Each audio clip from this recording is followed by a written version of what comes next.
how to block someone from seeing your Snapchat story. Hey everyone, welcome back to the channel. If you are new here, don't forget to hit the subscribe button and turn on the notification bell to not miss any updates.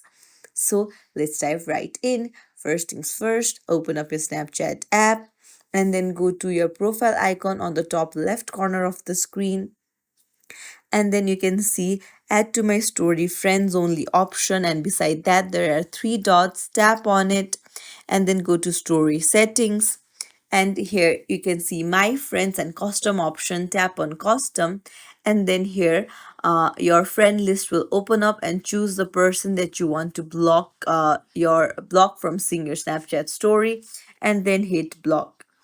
And that's it. It's as simple as that. Now the person won't be able to see your Snapchat story.